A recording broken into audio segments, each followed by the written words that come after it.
As a boy, he watched his family destroyed by war.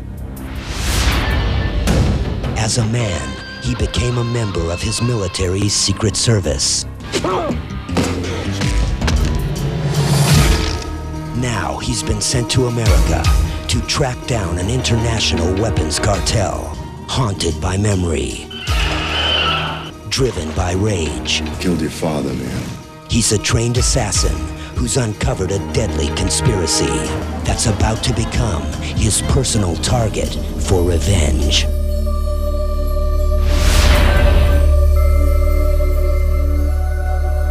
When I was a little boy, I had a hard time falling asleep. I tried to imagine what my life would be like when I grew up and had a wife and children. And beyond that, to my grandchildren and great-grandchildren, would the world even exist that long? And what would happen in 1,000 or a million years? Maybe the whole world would be destroyed and there would be only nothingness. I thought and I thought until I hit an impasse, the unknown. Then I would think about the world before I was born, my parents' lives before they met and had a family, and further back, before my grandparents, and then back to the creation of the earth, the sun, the moon, and the stars, and before that, when everything was only nothingness, just air and gases and all kinds of chemicals. I thought and I thought, again arrived at the impasse of the unknown. And finally, inevitably, I stopped thinking and fell asleep.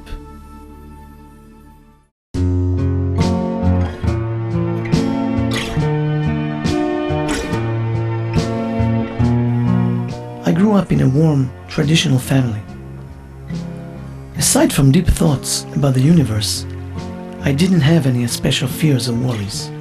My parents worked hard and focused on one all-important goal: the raising and the care of the family nest, the best way they knew.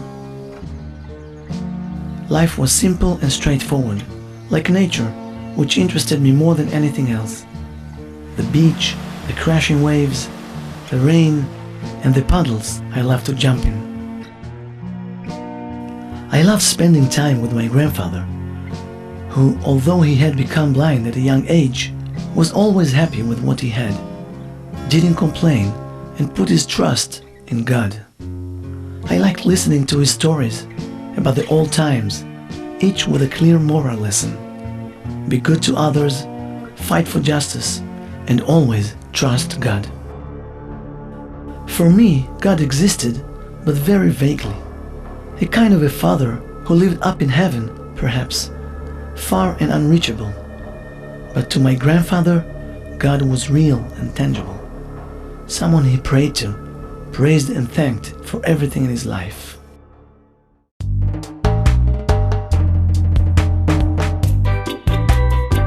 In high school, the party started. We started dressing and behaving according to the prevailing norms and fashions. All our dreams and aspirations rose or fell according to what we saw on TV and in the movies. It seemed to us that movie and rock stars were the happiest people in the world. It was during this time that I decided to one day fly to America and become a famous movie star. As soon as I got out of the army, I was off to New York.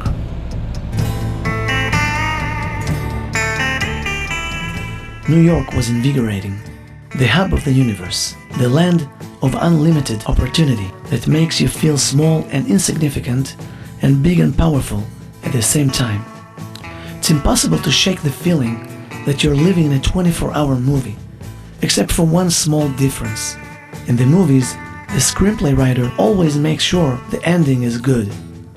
Real life's a lot tougher. To succeed at anything, you need to work hard. In New York, that's a million times truer. I took a variety of jobs, at the same time steering myself in the direction of my American dream. I studied acting and filmmaking, went to auditions and quickly discovered that New York is full of endless number of beautiful and talented people from all over the world. They all have the same dream, to be a star. A couple of years passed, and I'd had some success and earned some money.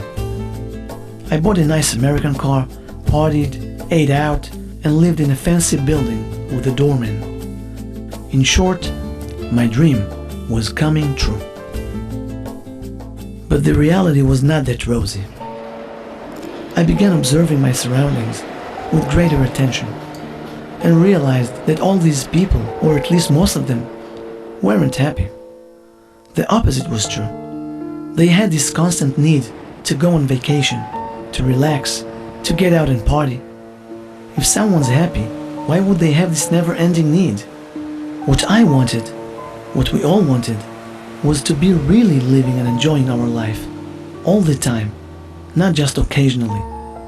And this wasn't possible. Suddenly I realized that we were all stuck in the infinite vicious circle of chasing fame and fortune, wanting to be important, admired, and adored.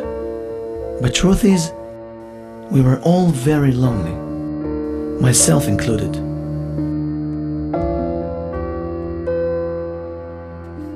Meanwhile, I kept pursuing my dream, and finally, after many long and exhausting years, I got my foothold in the movie world, starring in a typical American action movie. Lots of guns, helicopters, and fighting.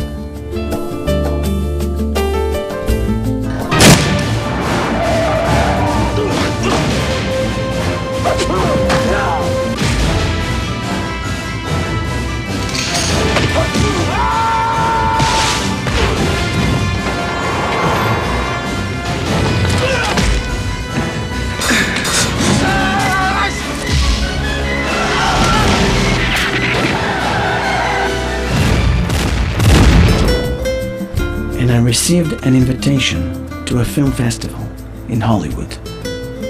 My dream was coming true. When I discovered that most of the key people there were businessmen lacking any real artistic knowledge, my disappointment was huge.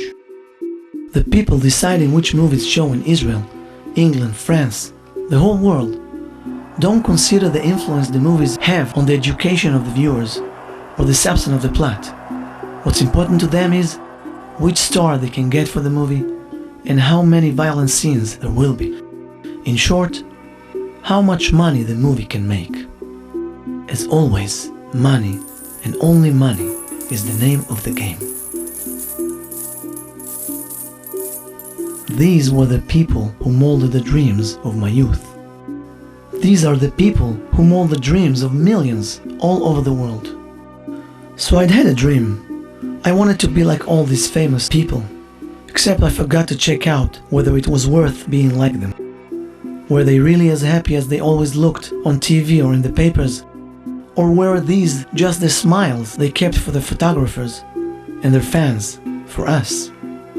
I forgot to check how they behaved in their families, how they behaved as human beings. Forgot to check the number of divorces, the number of affairs, how many take drugs, and the percent involved in fraud and embezzlement. I was blinded by the dazzle and forgot what my grandfather had once told me. Look not upon the vessel, but at what is in it. Before buying clothes or a car or apartment, I do research so I don't blow it and end up taking a big loss. But for this item called my life, I didn't research anything. I just went with the flow, with the fashion. Yes, my parents and my teachers educated me, and also my neighborhood friends to a lesser degree. But weren't they also influenced by the mass media? They also watched TV and read newspapers. When I took a closer look, it became clear that we are all victims of the decrease of fashion determined by those in the film studios, the TV stations, and the newsrooms, who have the power of the media at their fingertips. They hold by force the most powerful influence that has ever existed, steer public opinion as they will, and influence us all, for good or for evil. They use specialized advertising methods to sell us certain product, to convince us which juice tastes better, which movie is worth seeing, which public figure is more trustworthy. Everything. They control our decisions and influence us every inch of the way without us realizing it. But all in the name of democracy, the name of freedom. Freedom to know everything, freedom to hear and to see, the freedom for each person to destroy himself and everything around him. And what interests them more than anything else are the ratings, the percentage of people who spend money.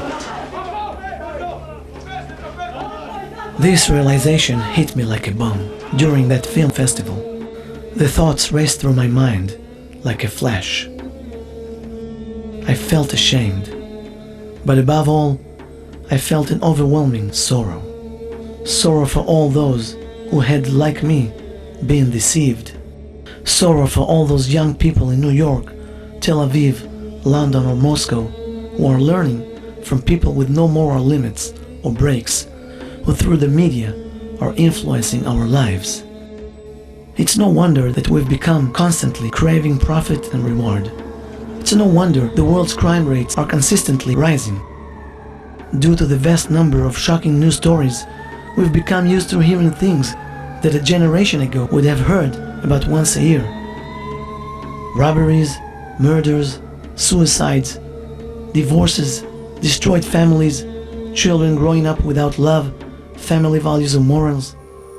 We have become an ugly and corrupt society. When I returned to New York from Hollywood, I knew the life I'd been living was completely erroneous and rotten to the core. I had to change direction. The questions from my childhood returned to nag at me. Why are we here? Is everything by chance? Should we just eat, drink, and be merry for tomorrow we die? And if there is a purpose to our lives, what is it? What's right and what's wrong? I dropped everything and embarked on an information quest. Looking back, it reminded me of the role I played in the American movie. An Israeli Secret Service agent who comes to America to investigate and find a corrupt politician who is involved with arms shipments to Iraq. To gather the lawful information, the agent uses every means at his disposal, including connections his father had in his youth with an American named Charlie Little. Divisions over the border. Iraqi soldiers have infiltrated Kuwait City. Sources say the Iraqi army took over the oil fields, causing great concern to Pentagon officials. Damn, The if you aren't a United States sight for urging sore UN eyes. members to vote against the invasion. God, as it's the good to see you military there, man. confrontation seems inevitable. Tensions How was your steadily flight? mounting along the Kuwait-Saudi Arabia. You really want to know? Not particularly. Any word from Woody? No word, Boaz. You better watch yourself. These people What can you are tell me about this man Gilmore? not much more than you already know. I'll tell you this much, he's well insulated. When did you last hear from Woody? Last heard from him, he was tracking down some guy named Charlie Little. Charlie Little. Yeah, he ran a bar in Tel Aviv.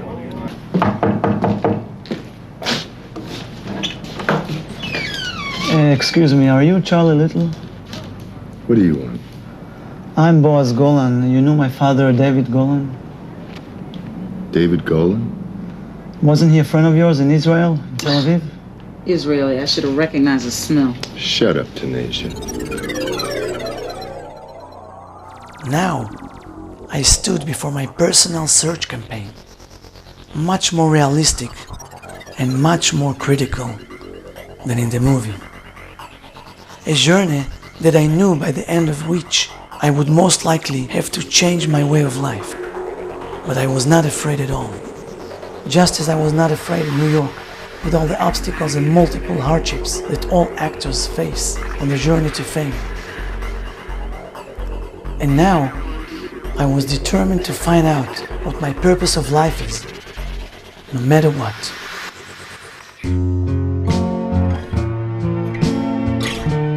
Before beginning my search, I knew I had to start with belief in God. The faith which above all characterized my grandfather and always gave me the strength to overcome obstacles and go on.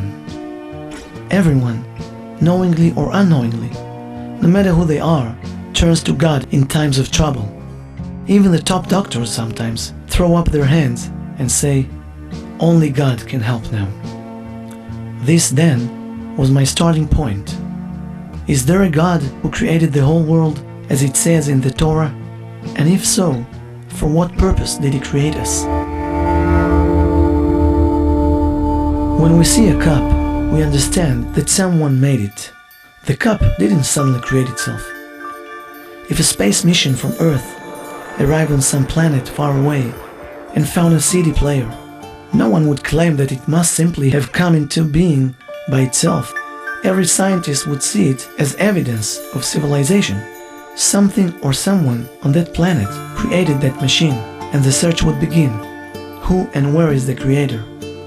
When I look at the existence of the world in which I live, and at the ingenious and brilliantly ordered way in which the world functions, it's impossible not to be impressed.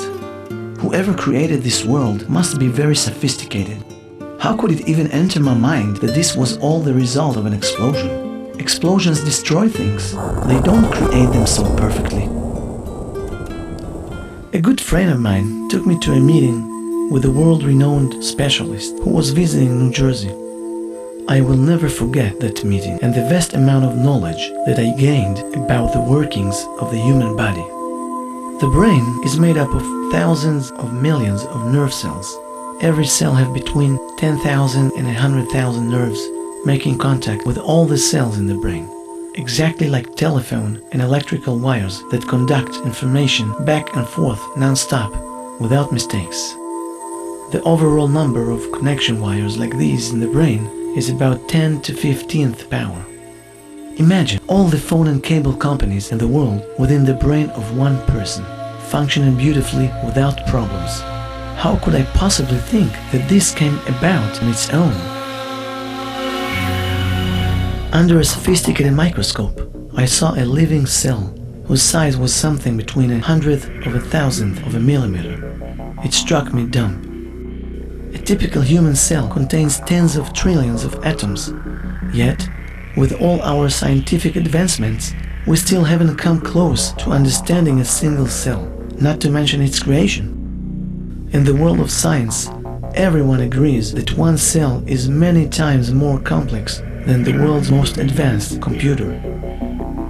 And from one single cell comes a perfect baby, with its blood flowing in the proper amounts, a heart, kidneys, and the brain. The animals, the birds and fish, all created from one single cell. With all of today's scientific advances, no one has yet managed to create a fly. No one has actually created life from nothing using any kinds of chemical, organic, or other substances. The most advanced fighter jet in the world doesn't even come close in performance to that of a fly or mosquito. And this is only the tip of the iceberg of our amazing world, which left me more than amazed after my in-depth examination. But one question continued to plague me and gave me no rest. Is the world made up of only what is detectable with our five senses? Or is there something beyond them as well? Up until a few years ago, scientists only dealt with hard facts, things that could be detected by our five senses of sight: hearing, taste, smell, and touch. Today, science enters the world of supernatural. To my surprise, I discovered a wealth of scientific research about people who are living in the present, but are able to relate and prove who they were and what they did in a previous life. About 30 million people around the world who have experienced clinical death testify in different research papers about their experiences following death.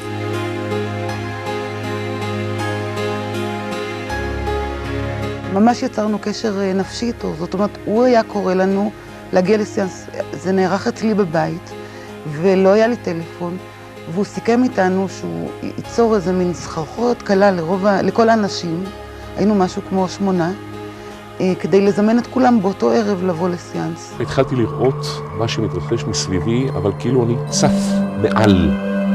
נמצא מעל התמונה, אני רואה את עצמי שוכב. אני רואה את החובש מנסה לעשות את ההחייאה. אני רואה אנשים מתחילים להתאסף מסביב, אני רואה את הבלגן.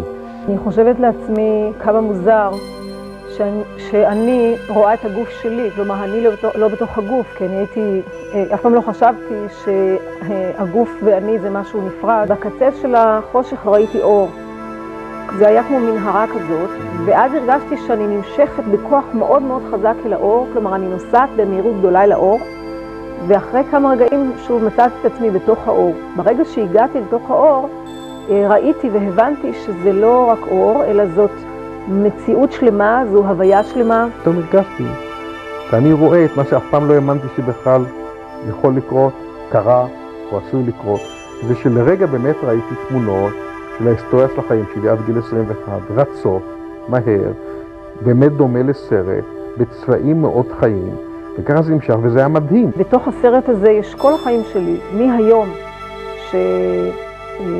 שנולדתי עד לאותו הרגע שנפלתי ברחוב. אני מתפלאת על הזיכרון החזותי המופלא הזה, שמישהו תיעד אותו. כלומר, מישהו צילם אותי והקליט אותי כל החיים, כל מה שעשיתי. אני הייתי כל כך מסוגר לנושא הזה, כל כך, כמו שהגדרת קודם, מרובע, סגור בתוך עולם של נוסחאות ושל מתמטיקה, שלהוציא אותי מהדבר הזה הייתי צריך שוק רציני. היחס שלך למוות השתנה? ההבדל הגדול הוא שקודם לכן מוות בשבילי היה סוף פסוק, אין שום דבר אחר כך. אחרי אותו אירוע ועם כל מה שלמדתי, עם השנים שחלפו מאז, אני מבין שזה רק התחלה של דברים. 8 million Americans claim to have undergone a near-death experience. PMH Atwater, author of Coming Back to Life. 8 million Americans. And that may well be an understatement, since a great many people are reluctant to talk about their experience. לפני 3 חודשים הוא עבר תאונת דרכים קשה ונזרק לצד הדרך. המחלצים כיסו אותו בסדין, משוכנעים שמצא את מותו בתאונה. הנה היא באולפנינו בתל אביב. שרון נחשוני איתנו עכשיו. שלום. שלום וברכה. אז מה, זה באמת אפשר רק כמעט לומר ברוך הבא מן העולם הבא, נכון? כן. אני פשוט מאבד את ההכרה תוך כדי התאונה. 2 חופשים מגיעים אליי, לא היה לי נשימה, היה לי קצת דופק, עזבים אותי והולכים לשאר הפצועים. היה קול טוב שלא ראיתי אותו, הוא לא דיבר המון, היה קול רע, והקול הטוב הזה פשוט אמר במפורש דברים טובים שאני עשיתי. I'm usually a very rational person, but it was hard for me to ignore the fact a person is a combination of physical and spiritual, and there certainly is a spiritual power, something supernatural overseeing this merger of body and soul. The truth is, it's certain the world has a creator, and I think everyone knows deep down there's a force that created them. Just look how the earth and the sun and the moon always remain in their orbits at the same average speed, as if some mysterious motor is powering them. If everything was by chance, the sun could suddenly change direction and would freeze from the cold or burn up from the heat. How is it that it always stays in the same path and moves at the same pace? Somebody's got to be running the show. My problem wasn't that I didn't believe in God. I didn't want to believe. It annoyed me to think I was just this little nothing and there's this higher power above me that I can't understand. It bothered me to think there's someone I'm accountable to for everything I do, whose rules I have to live by. This was just annoying. I wanted to be free to do anything I pleased, without anyone telling me whether it's right or wrong. My biggest difficulty, and I think everyone else is, we know that such perfect and sophisticated creation has to have a reason, a purpose, but we are clueless as to what it is. So we just shove all those thoughts to the side and go on with our daily grind. Get up in the morning, eat, work, sleep, and do the same thing over and over again, every day. Why don't we ever stop a minute and ask ourselves the most important question of all? Socrates, Plato, and Buddha all asked this question. But someone had already searched for and discovered the world's creator thousands of years before them, Abraham the Hebrew. Back then, when Abraham discovered God, most people didn't take him seriously. He needed to buck societal norms and butt heads with the idol-worshipping ruling majority. And although they mocked him and tried to kill him, he kept fighting for the truth. Today, it's impossible to ignore the fact that Abraham is the spiritual father of most of the world's inhabitants. Abraham's gift to his descendants, the belief in one almighty God who created and continues to oversee his creation every moment, today constitutes the definitive act of faith according to the three major religions: Judaism, Christianity, and Islam.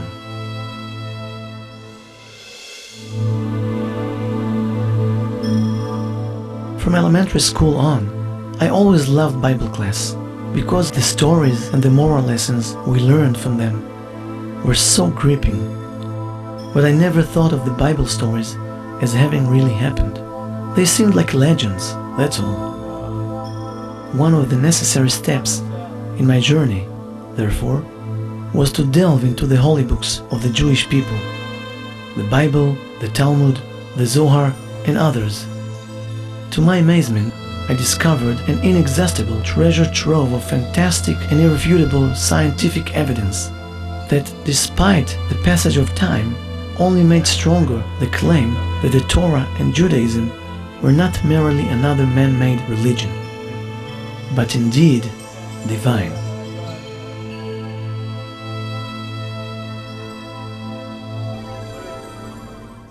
One of the facts which astounded me the most dealt with the number of stars in the universe.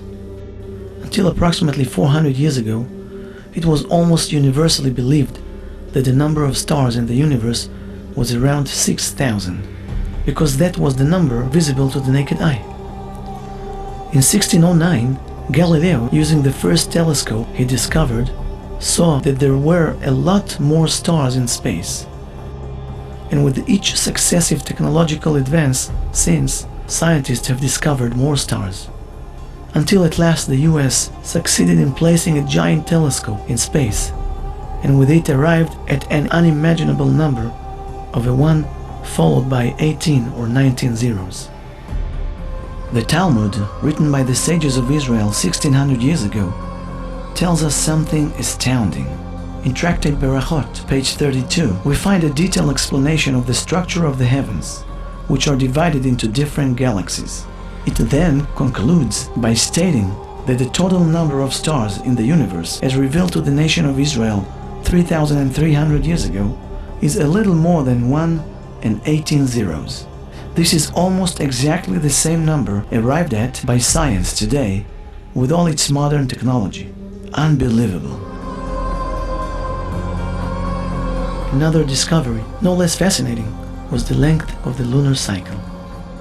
In Tractate Rosh Hashanah, page 25, the Gemara relates that the time between new moons, according to calculations made by Rabbi Gamliel, is 29.53059 days.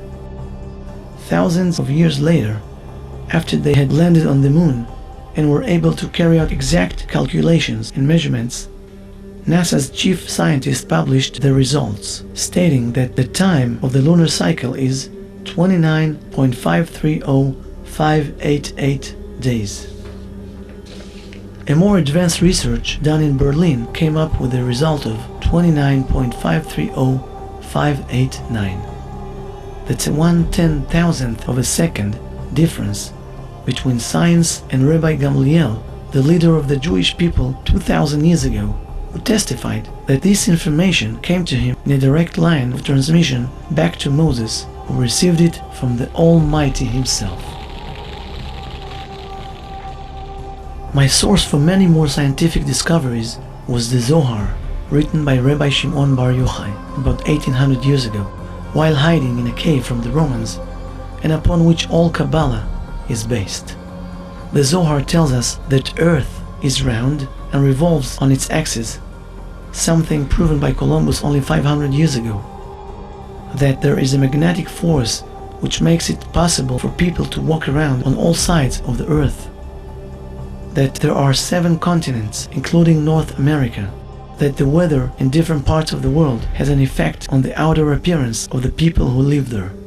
That when one half of the earth is in sunlight, the other half is in darkness, and that there exists a place where there is only 1 hour of nighttime, today known as the North Pole. Many more scientific revelations and prophecies that came true in later generations had been written thousands of years prior by the sages of Israel, who testified that everything they knew had been learned via the direct line of transmission going back to Moses and God himself.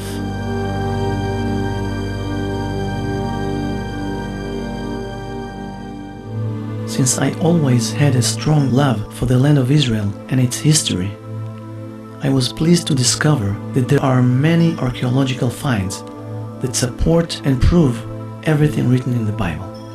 The remains of Noah's Ark, discovered not long ago in the Ararat Mountains in Turkey. The altar that remains on Mount Ebal, which corresponds exactly to the altar described in the book of Joshua. The Cave of the Patriarchs in Hebron, a place of pilgrimage for millions from around the world. The grave of the matriarch Rachel, the holy city of Jerusalem, the Western Wall, one of the remnants of the temple, which was the house of God, the place that connected man to his Creator. The archaeological find that amazed me the most was the Ipovar papyrus, discovered in an archaeological dig in Egypt and acquired in 1828 by the Leiden Museum in Holland. The papyrus has been translated into several languages and reveals amazing testimony written by an Egyptian about the 10 plagues that God brought upon Egypt, exactly as described in the book of Exodus.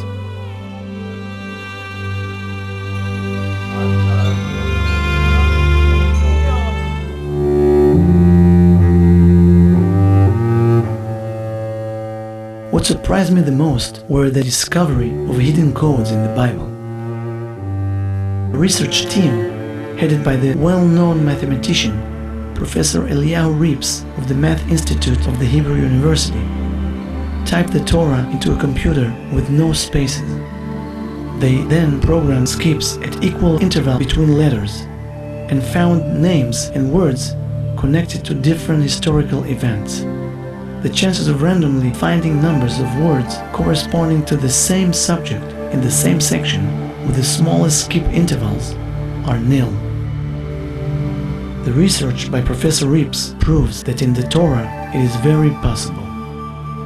אנחנו רואים כאן שאני מסתכל בצורה אנכית. פירוש הדבר שאני עובר מאות, כאן למשל זה אות ה', לאות שעומד בדיוק מתחתיה בשורה הבאה, ת'.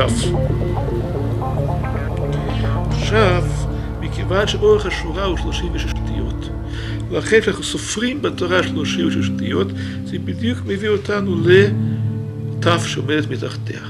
עוד פעם 36 אותיות מגיעים לאלף וכן הלאה. למשל, כאן המילה התואמים, ההופעה שלה בדילוג 36, זה הדילוג הכי קטן בכל התורה. אתם רואים כאן אות מ'. ממ' עד ט', כמה יש לנו? בואו נראה, יורדים אחד למטה זה יהיה 36, 3 אחורה 33, זה יצא מילה מטוס, בדילוג של 33 אותיות אחורה. גם כן רואים כאן מילה הפיל בדילוג 39, מטוס, הפיל, מגדלי התאומים, פעמיים. היו אמנם דברים שמי שהצליח לצפות אותם מראש. זו הדוגמה הכי מפורסמת, זה רצח של יצחק רבין, שהוא בעצם התגלה על ידי עיתונאי מרק אלדרוזנין. אז הוא בא אליי והראה לי את הטבלה הזאת, כלומר שרואים עליה הופעה של מילה יצחק רבין. זו הופעה יחידה של מילה יצחק רבין בדילוגים שווים בתורה, והוא מצא שזה עובר במקום שכתוב הרוצח אשר ירצח. דרך שהוא פירש את הטבלה הזאת, שיש כאן פרדיקציה או תחזית או אזהרה על אפשרות של רצח עם. אז הוא לא הסתפק בזה, הוא אדם פעיל, כתב מכתב לרבין, כתב מכתב לגורמי ביטחון בארץ, ואם זה אזהרה צריכים להזהיר. אני מזכיר שרצח רבין אירע בסוף 95, כלומר שנה וחצי לפני שזה אירע, הטבלה הזאת הייתה קיימת. The Bible codes have been validated by numerous scientists around the world, and as Robert Uman, one of the world's greatest mathematicians and Nobel Prize winner, said, Rips's results are significant, at least at the level of 1 in 100,000. You just don't see results like that in ordinary scientific experiments. The Bible codes are facts. When I read through the Bible, I was struck by the elaborate descriptions, open miracles the people of Israel experienced over the generations. Millions of men, women and children who saw the voices, the fire and the smoke during the giving of the Torah from the Almighty, Creator of the world. To make up such an event would be impossible, as millions of witnesses would be able to verify or deny it. And it's a fact that no Jew or any other person in the world has dared denying the giving of the Torah on Mount Sinai until today. The same holds true for the miracle of Moses hitting the rock, producing enough water for all those millions.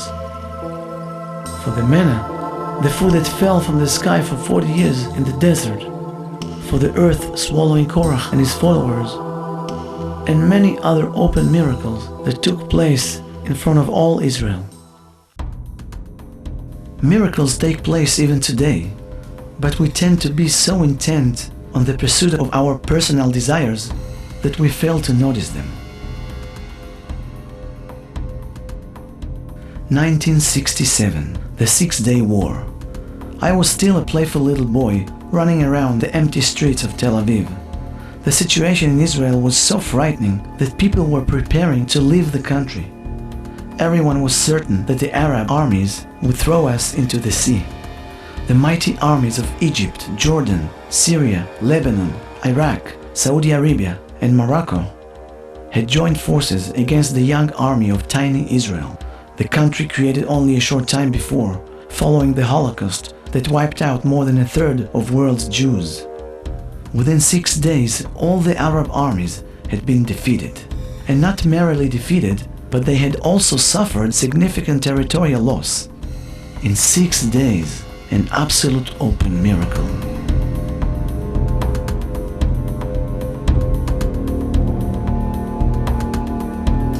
(1991) The Gulf War. I was a film student in New York and could only watch on TV as 39 Iraqi Scud missiles scored direct hits on densely populated areas of Israel over 1 month. דובר צה"ל מודיע עקב התקפת טילים על ישראל הופעלה אזעקת אמת. Thousands of ceilings fell in, whole neighborhoods were destroyed, and not one person was killed by the missiles. Not one Jew lost their life. My landlord, an Italian American, told me, "It's a miracle. God really loves your people. It's unbelievable."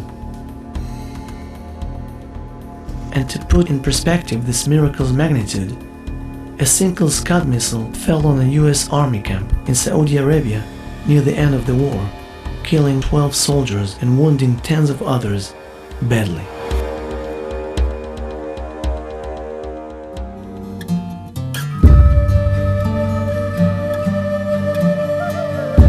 As a boy, I loved reading. I read anything I could get my hands on. Now, in my personal journey of discovery, I began to read as much as possible about religion and science.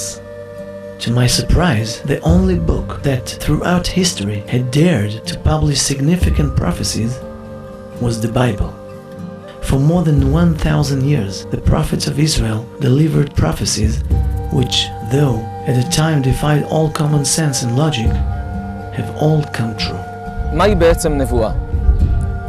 כידוע, האדם האמיתי הוא לא הגוף החומרי הנראה לעין, גוף זה אינו אלא מעטפת, כמו לבוש, דבר שתורת ישראל מדברת עליו כבר אלפי שנים, והמדע המודרני כיום הולך וצועד ומגלה. אנשים כאלה, עוד בהיותם כאן בעולם הזה, התחברו בשעות מסוימות עם הכוח העליון, עם בורא היקום, קיבלו ממנו מידע, וזוהי בעצם הנבואה. The prophets of Israel prophesied many times in great detail about the destruction of the temple and the exile, events which only happened many years later. This was also true of the prophecies foretelling the dispersion of the nation of Israel to the four corners of the earth, and the great suffering that they would endure because they had left God's Torah and His commandments. But the Torah also promises us that despite all the murder and persecution, the Jewish people will exist forever. מבחינה סטטיסטית הסתברותית, הרי לנוכח כל השמדות, הפוגרומים, העינויים, הטבח, הקהילות השלמות שנשרפו ונטבחו, עם ישראל היה צפוי להיגמר מזמן, ואכן במרוצת ההיסטוריה היו תקופות שהן הצד הטובח והן הצד הנטבח חש בבירור סוף היהודים הגיע. ובכל זאת, למרבה הפלא, עם ישראל שוב צומח, מתנשא, מתרבה, חי וקיים עד עצם היום הזה. History books, among them the book of Josephus, describe the land of Israel before the destruction of the temple as lush with rivers, forests and green mountains. However, the Torah promises us that should the Jews go into exile, the land of Israel will become a desolate barren desert, a land of swamps and rocky ground. And that is exactly what happened during 2,000 years of history. The Zohar reveals to us that in the year 5600 of the Jewish calendar, roughly the beginning of the 19th century, the Creator will rain down intelligence and wisdom on the world at a dizzying rate. Glance at any encyclopedia. Since the 19th century, more scientific progress has been made than throughout the entire rest of history. And today, inventions and discoveries happen daily. The prophets of Israel had also foretold something equally illogical and against all odds. At the end of the days, the people of Israel would return from every corner of the earth to the promised land, the ingathering of the exiles. And they are promised that this creation of a Jewish state will be sanctioned by the world's nations, as we witnessed in the famous United Nations vote in 1947. על יסוד החלטת עצרת האומות המאוחדות אנו מכריזים בזאת על הקמת מדינה יהודית בארץ ישראל. The prophet Ezekiel tells us that with the return of the Jews to their land, it will once again begin to bloom and flourish. The trees will bear fruit, and the desolation will give way to green fields. Step by step, the land will return to what it had been, a land of flowing with milk and honey. The prophet Jeremiah describes the Gulf War in great detail more than 2,000 years before it happened. He tells us that a coalition of countries to the north of Babylon, Iraq, will come to fight using innovative new missiles, smart missiles. The Malbim, a Torah commentator who lived 200 years ago, explains that this refers to intelligent missiles that arrive at their target by themselves. Jeremiah lived at a time when the Babylonian Empire ruled the world, but he did not hesitate to proclaim that in that future war, Babylon would be soundly defeated.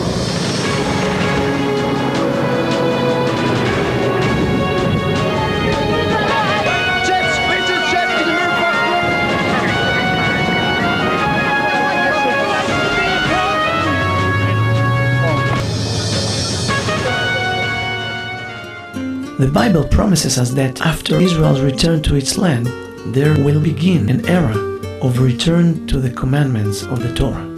Thirst for the Word of God will increase not only in Israel, but throughout the entire world. This is a divine process which we have been witness to over the past 20 years.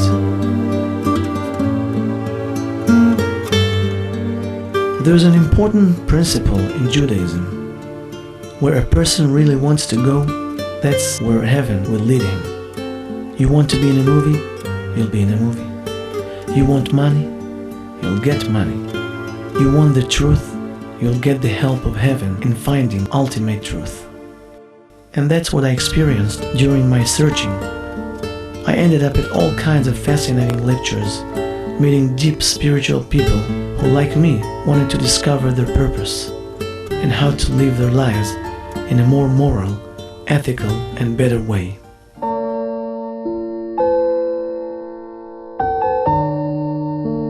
During this period of time, I remembered a dream I'd had about 5 years earlier, several months after the death of my beloved grandfather. A very strange dream engraved deep in my memory.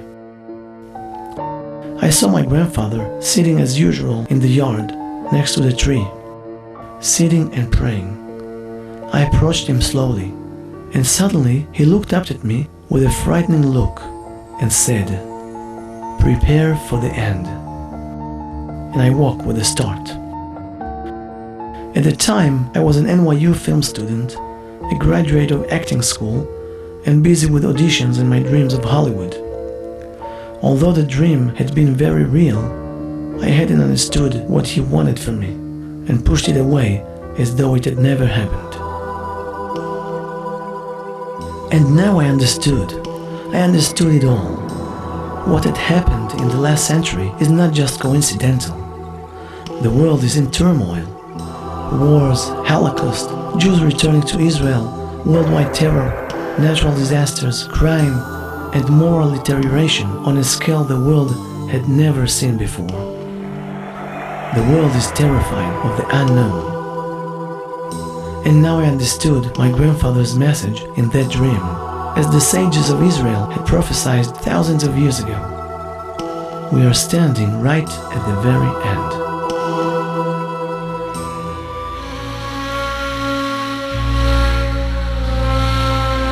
הנני מביא אותם מארץ צפון, וקיבצתים מירכתי ארץ.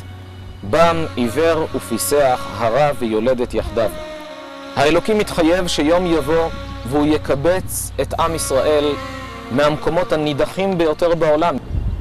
בדורנו, עם התגשמות נבואת קיבוץ הגלויות, כאשר מטוסים נוחתים בזה אחר זה, הרי רואים שאכן הכל יתגשם. באותה תקופה נאמר שארץ ישראל תיפתח ותפרח לאחר שנות שממה רבות, ואכן העולים החדשים שהגיעו לכאן פגשו קדחת, מלריה, ביצות וכדומה, והנה כיום שדות מוריקים, ארץ ישראל פורחת, פרדסים, שווקים מלאים כל טוב, ועל זה נאמר ביחזקאל פרק ל"ו, ואתם הרי ישראל, ענפיכם תיתנו ופרייכם תישאו לעמי ישראל, כי קרבו לבוא. וכך אומר הנביא עמוס, הנה ימים באים נאום השם, והשלחתי רעב בארץ, לא רעב ללחם, ולא צמא למים, כי אם לשמוע אל דברי השם. נערים ונערות, צעירים וצעירות, מבוגרים, זקנים וטף, התעניינו ביהדות, יעשירו את ידיעותיהם הרוחניות, והתקרבו לאלוקים. ועל כך כותב הרמב"ם, כל הנביאים כולם ציוו על התשובה, ואין ישראל נגאלים אלא בתשובה. וכבר הבטיחה תורה שסוף ישראל לעשות תשובה בסוף גלותן, ומיד הן נגאלים. בתלמוד במסכת סוטה דף מ"ט נמצאת רשימה של סימנים של תקופת הגאולה. בעקבות המשיח, לאחרית הימים, חוצפה יסגה. יהיה הרבה חוצפה בעולם, ויוקר יאמיר, אינפלציה. המלכות תהפך למינות. יהיה שלטון, אבל שלטון עם אופי זול, אופי של כפירה שנוגד את רוח היהדות. ואין תוכחת, יהיה קשה מאוד להוכיח אדם. אתה מוכיח אותו במקום שיתבייש, ישיב לך בעזות, אתה תתחרט שפנית אליו בכלל. ואנשי הגבול יסובבו מעיר לעיר ולא יכוננו. אנשי הגבול אלה אנשים שנמצאים בגבולות, כלומר חיילים, במקום להיות בגבולות, יסתובבו בתוך הערים ולא יכוננו, לא ירחמו עליהם, יכו בהם. וחוכמת הסופרים תסרח, חוכמתם של תלמידי החכמים תחשב כבזויה, גם כאן בניגוד גמור להיסטוריה היהודית שעם ישראל כיבד את תלמידי החכמים שבו, ויראה חטא ימאסו, התדמית של הציבור הכללי שומר המצוות תהיה תדמית מאוסה, והאמת תהא נעדרת. ילדים יגדלו מבלי לדעת את האמת, לא יודעים מאומה על הישארות הנפש, על יסודות היהדות. נערים פני זקנים ילבינו, גדולים יעמדו מפני קטנים. בן מנבל אב, בת קמה באימה, כלה בחמותה. אויבי איש אנשי ביתו, פני הדור כפני הכלב, והבן אינו מתבייש מאביו. עזות פנים נוראה תהיה באותה תקופה, מנבאים חז"ל. צריך לזכור אז, לנסות להיכנס לאווירה של אותה תקופה, לצורה שחיו בה באותה תקופה, ולהבין עד כמה הדברים שהיו תמוהים אז התגשמו היום עד פרטי פרטיהם לנגד עינינו.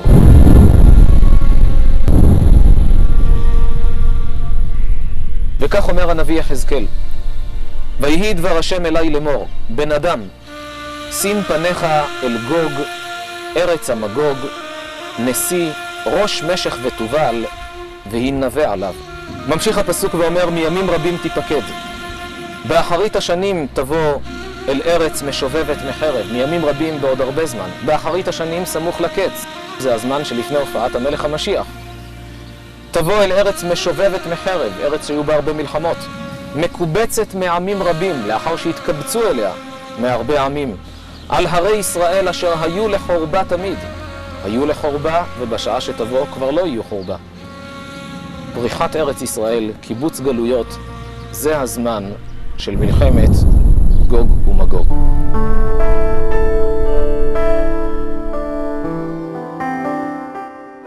Everything weighed on my mind, allowing me no rest. One thing I knew for sure, the world we live in is very mixed up.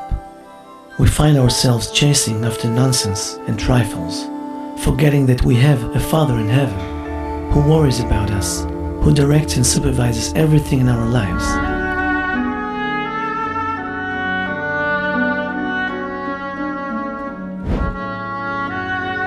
Throughout the generations, numerous nations, cultures and empires treated us cruelly and tried to destroy us, but didn't succeed. Despite all attempts to obliterate them, the Torah and the Jewish people stand firm.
The Torah of Moses is unique and eternal for the simple reason that it's not just some other book written by a human being. It's an astounding book given to us by the Creator of the world himself, containing his instructions to us, his creations, on the best way to conduct our lives.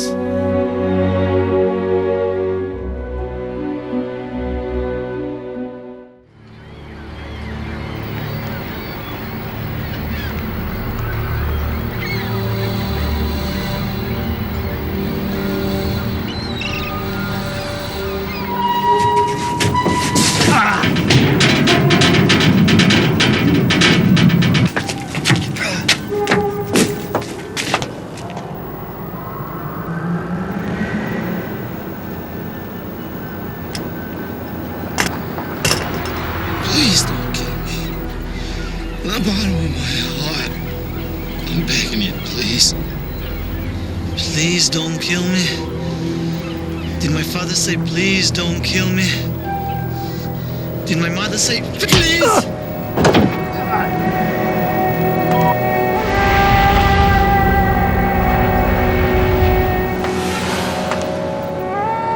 At the end of the movie, of course, the tough agent catches the bad guy and closes accounts with him. But also he understands that it was just another layer to the endless maze of a world full of lust and urges, more revenge and more honor and money and all the vain pleasures of this world. My character, the hero in this movie, in fact does not amount to anything. He does not reach his purpose in life. But now, I was in a completely different situation.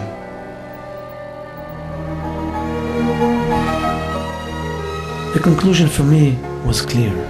The dream I had sought so far away was actually in my birthplace, the eternal Holy Land of Israel. I was flooded with good memories, the great weather, the warm people who had come from every corner of the earth, just as the prophecy said they would, who struggled and transformed swamps and barren desolation into a fertile, blossoming land. Israel, this wonderful place where those in need will always find aid. Such a small, multicolored place, the whole world in miniature. Golden beaches, deserts, waterfalls, mountains and valleys, the flowing Jordan River, the Sea of Galilee, snowy Mount Hermon, and above all, Jerusalem, the city of gold.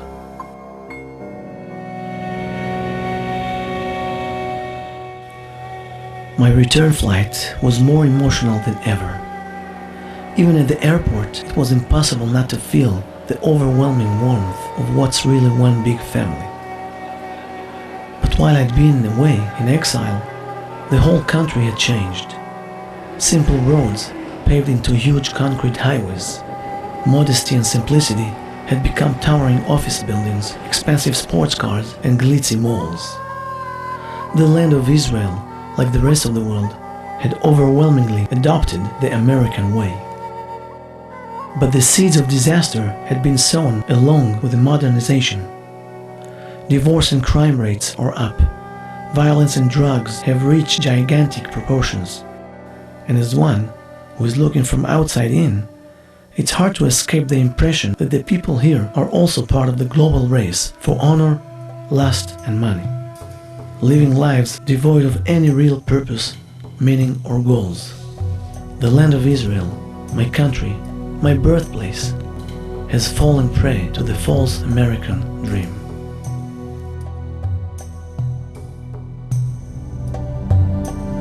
Now, I am struggling with the reality, day by day, hour by hour. Cautiously but decisively, I am trying to clear the road of potholes. I am trying to follow the path Moses paved for us, the divine Torah, although I am swimming against the current of modern life. I am trying to be a good Jew, to love all humankind, no matter what religion, culture, or customs they follow. And most of all, I believe, expect, and wait longingly for the time that the Almighty will fulfill His promise and bring world peace to all of His creations, speedily in our days. Amen. אני הוא אדון הכל, כי אני הוא הכל יכול, דואג וזן את כולם, כי אני הוא בורא עולם, עמים לי מודים כולם, על שמש ועל ים, ויש עם אחד לי יקר, אותו בחרתי מכולם. כשהיה לכם קשה, אני שלחתי את משה, משם תצאו ותזכרו מאז ועד היום הזה, ואת הים בשבילכם אני פתחתי רק לכם, שתעברו על אל תשכחו מה שהיה ביום ההוא. אני הוא אדון הכל, שבראתי את הכל. ירח שמש מסביב, גם קיץ חורף סתיו אביב. לכן שקיעות נותן גם זריחות, לעולם יפה לראות. מתפארתי מטיב אני האל, וגם את נצח ישראל. כשגם באו הזרועות, לכם עזרתי בגבורות. גזרות קשות, שנים טובות, בהרבה ניסים ונפלאות. לא תעשו פסל לכם, אז לא אסתיר פניי ממכם. מסביב לכם אגאל אתכם, ולתמיד אהיה איתכם.